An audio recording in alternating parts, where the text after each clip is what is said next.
your girl Lilium here, and today I am going to talk about something that is quite personal, but for me it kind of serves the greater good. So it's not just about me afraid to have my ego hurt.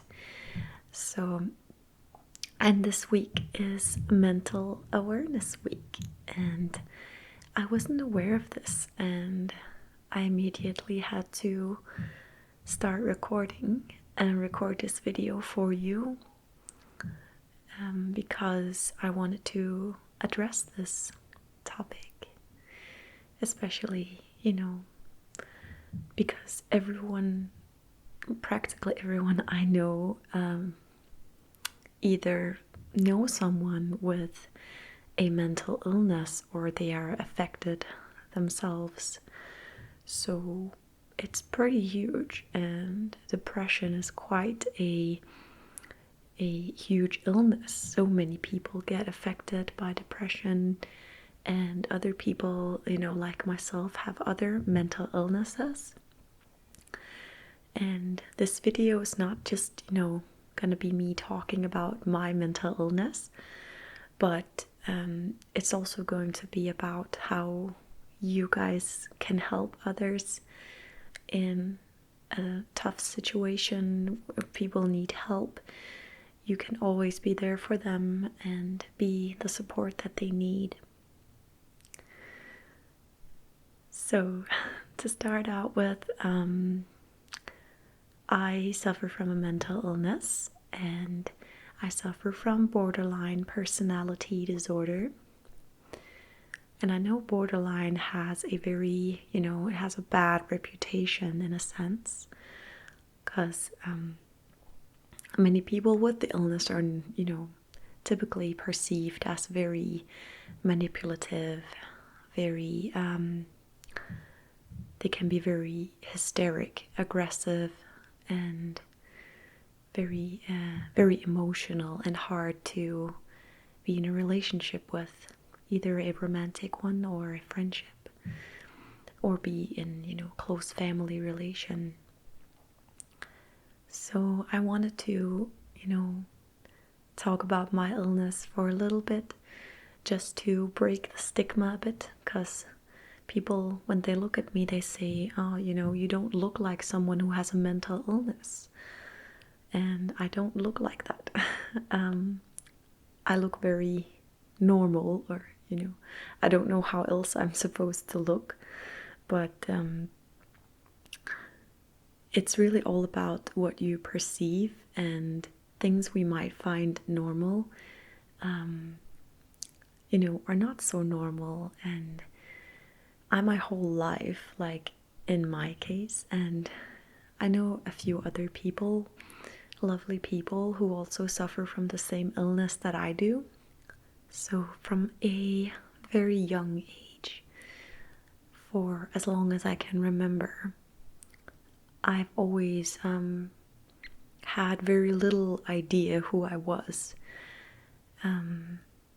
And the way that I, grew up in a loving, normal family. So in my case, there were no domestic issues or family issues or whatsoever. I have a very loving and amazing family. I'm so happy for that. But I always knew, ever since I was very young, that I felt very different. I can't pinpoint it. It was just sometimes I felt like I'm this, observer to life rather than participating in it and experiencing it. I was really aware of how people perceived me even at a very young age. And I'm still aware of it today, but it's, minimized to a level where I don't feel anxious about it anymore. But I'm still very, very aware of how others perceive me, and especially when I'm with others, I'm very aware of how I sit, how I talk, how I look, and all that stuff. But I knew there was something, wrong with me. And while I grew up, my childhood was pretty normal. Like, I was always a very hypersensitive child. So I would easily burst out into tears or laughter or hysteria or, anger. I didn't have so many filters like many children do, but the only problem was that I didn't really grow out of it. It kind of continued, and my feelings when I approached my teens were just becoming more and more intense. And while I was in high school at the age of 17 to 20 years, the illness really started to flourish, and those were very tough times for me.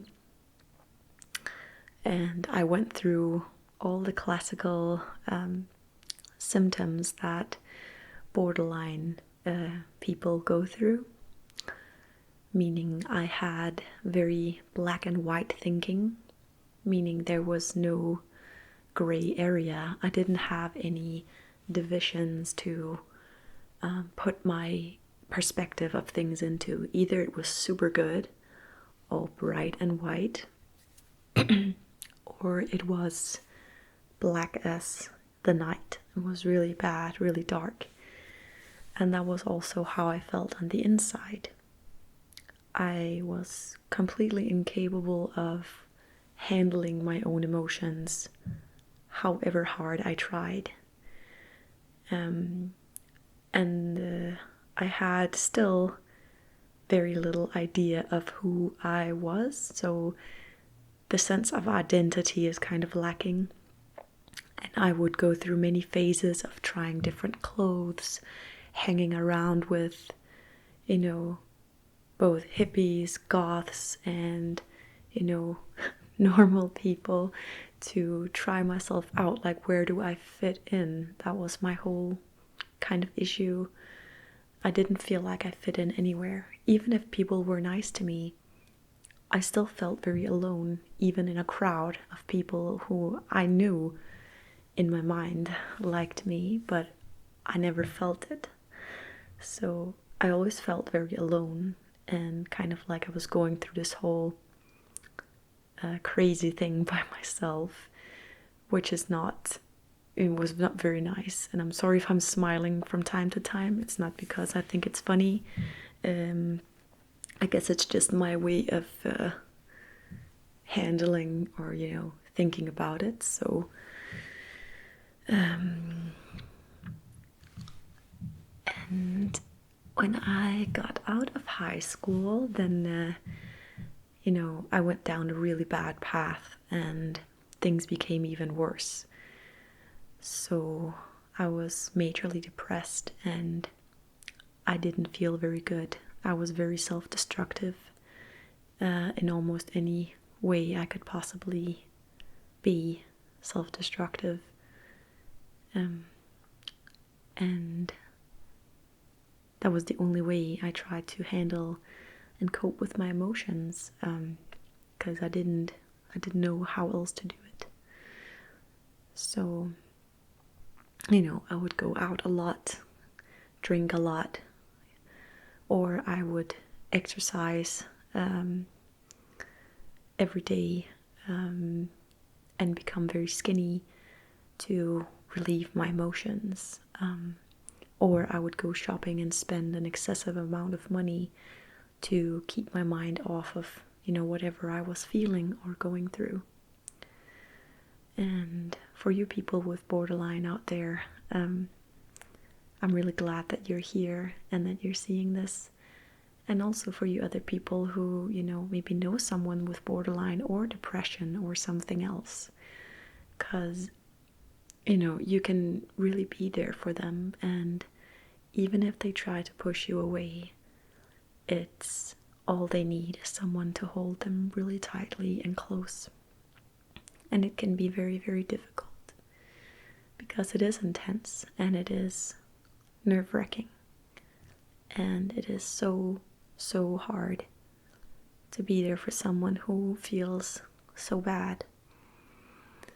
And the best way you can help them is really to try to not judge them, to try to understand where they're coming from, or just listen. You don't necessarily have to say anything to them.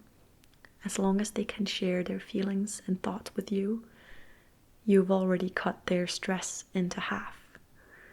That's how I see it, or that's how I would feel. As soon as I would tell someone about my problems, I felt like, like this relief, like this burden. Now I have someone to share it with, and that was what was really important for me. And I needed to be constantly confirmed that I was good enough, that I was worth life, I was worth everything, because I didn't believe that myself. I didn't think I was worthy to eat, sleep, or even breathe. And that's the case with many people who have severe mental illnesses. I just wanted to quickly, make this little video for you guys. I'm sorry if it's not been very relaxing, but I think it's a very important topic to talk about. I'm very open with my, whatever issues I have, because I'm so well treated. I've been in therapy for over a decade, and now for the past 6 months-ish, I've been out of the system, and I'm really happy, and I'm thriving on my own, having, my channel as my full-time job, and holding a second job on the side, and just enjoying life and enjoying myself, loving myself for who I am. And I'm finally done making, I'm finally done hating myself, because, and you should, hope you realize that too at some point, if you don't already. There is a light at the end of the tunnel, and life is worth living. It truly is. I hope that I reach some of you with this message, and that you know that the world is not perfect, and none of us are perfect. But we can maybe make it perfect together by helping each other, showing sympathy and empathy, compassion towards each other, and being there when people really need us. You might know someone, your mom, your dad, sister, brother, friend, or whomever it may be, who needs you and who would be happy if you ask them how they're doing, and that you look into their eyes and you really mean it, and you don't just do it casually, but that you really look them into the eyes and say, are you okay? If you feel like they might be struggling, because that's really all it takes sometimes, is for someone to ask that first question, and things will evolve from there, and they will always remember and be thankful to you for doing that and for being there for them when no one else sees them. Because trust me, you don't want to be seen when you feel like shit. You really just want to disappear, and you don't want to bother other people.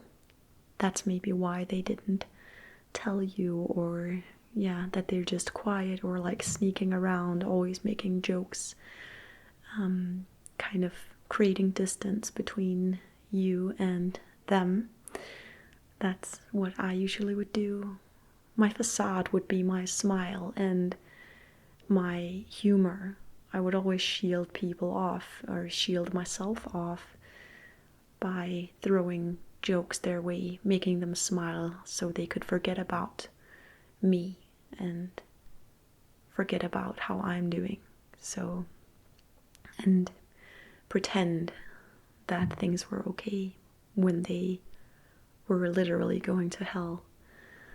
So thanks to you guys who watched till the end of this little bit uncontroversial video. I just really wanted to make it, and I hope that you will take my advice and see people. Don't just, see their facade, but really, if you know them well, you can see in their eyes if something is wrong. Eyes never lie. That's what, my opinion or my experience. So, thank you for watching, and I wish you all love and light and peace. So, take good care.